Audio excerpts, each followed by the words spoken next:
The following is a special presentation of Extreme ESpeed TV, your new home for everything iRacing and eSpeed.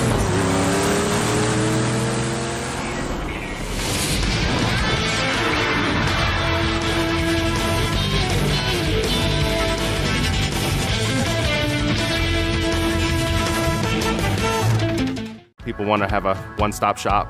They need us for now all these different services, not just the heating and air side. When things are going wrong, you want the company that's going to be able to get things done as fast as possible for you. Today we're going to be in over 600 homes. What the customers can count on is we're going to send a competent person to your home with a vehicle that's stocked and prepared. We're going to do what's right. Right now, we're waiving our $79 service fee with any Coolray, Brightbox, or Mr. Plumber service.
Tire and Service Center is your one-stop shop for all your car care needs, and they're now a Cooper Tire dealer. American tires for the American worker.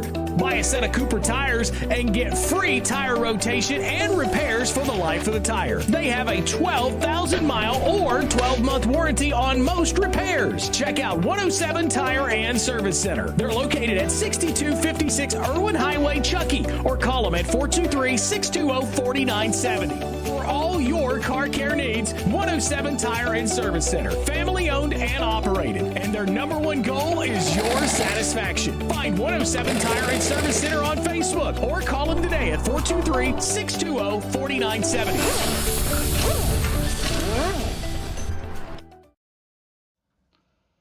Good evening, race fans, and welcome to Cedar Lake Speedway. It is the third annual Icebreaker 100 race week here, and we are excited to get it all started tonight with AC Customs Graphics 50s, the preliminaries, where we will determine the 24 drivers that will be in tomorrow night's race, and they will have a shot for $1,000. You're watching Extreme ESpeed TV. I am Travis Piercefield, joined tonight by John Hine, and we are looking forward to an exciting night of racing that, as we said, will set that 24-car field for tomorrow night.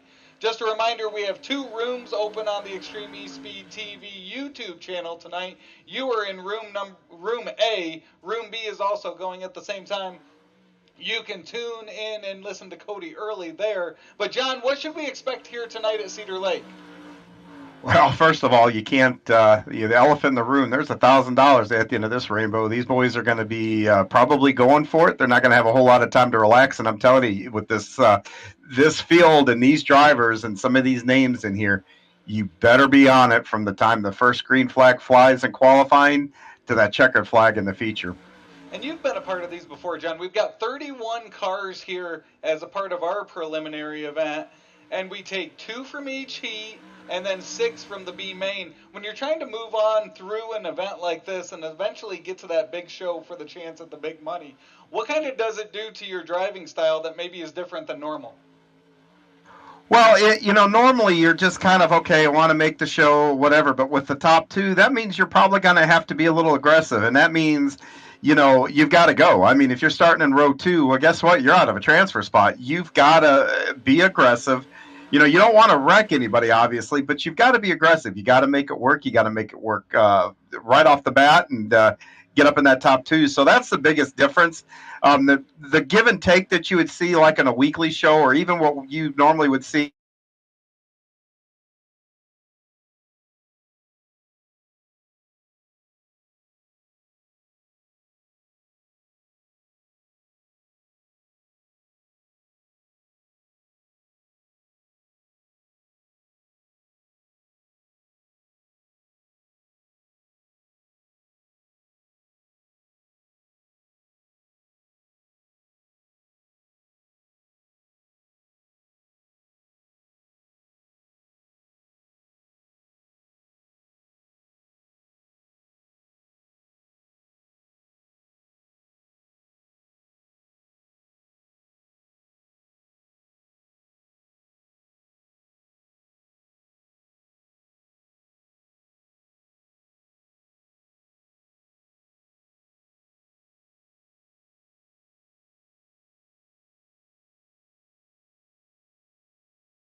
Welcome back to Cedar Lake Speedway as we get ready for night number 1 of the Icebreaker 100 here from Cedar Lake Speedway. We thank you so much for hanging out with us.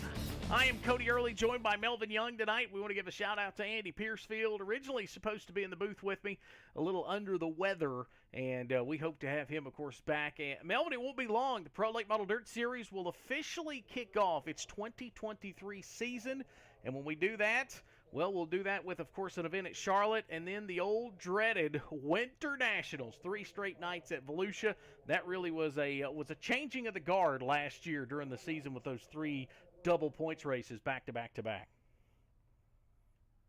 Yeah, it was a changing of the guard, but it really did. They did seem to put on a really good show, and I will actually not be in the booth for those.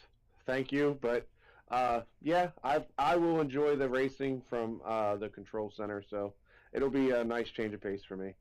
Looking forward to, of course, having him back in the box as our race director for the Pro Late Model Dirt Series. It does look like, however, we are getting ready to roll out what seems to be our Houston guttering time trials. Once again, patiently waiting, and looks like the qualifying getting ready to get underway. These guys will have, of course, what looks to be 3 laps to lay down the fastest times that they can.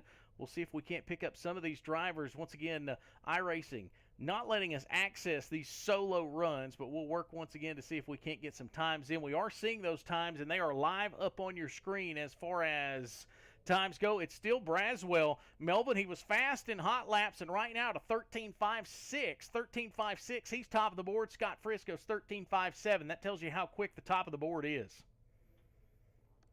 Yeah, it seems like them fast guys just continue to stay at the top of the board. I mean, you know how it is. When you're fast everywhere. So fast in practice, you're going to be fast in qualifying, and more than likely you're going to be fast there at the end of the race. So we continue to see these drivers work through their qualifying effort. Braswell still seems to be at the top of the board. Now, that's important because that top qualifying spot, those first 6 spots, you see it up there at the top left corner of your screen, the top 6 fast times, they'll start on the pole for those 6 carrier heat races. And I'm hearing there was a change when it comes to how things have laid out for the iRacing format. It looks like top 3 will come from the carrier heat races, and 1 driver will come from each last chance showdown. So the pressure even bigger now. Not sure why iRacing kept that format when it was set to be 2 from each heat, and it looked like to be 6 from those 2B mains, but we continue to see that clock tick away. And how about John Ruggiero Jr.? We talked about him making the previous 2 icebreakers, Melvin. Right now he sits 4th quickest on the board. Yeah, but that's a pretty good time, especially knowing that those top 3 guys are running 13.5s, and he's right there behind them, 3 or 4 tenths off. So continuing to watch these drivers, James Braswell, fastest in hot laps if you just joined.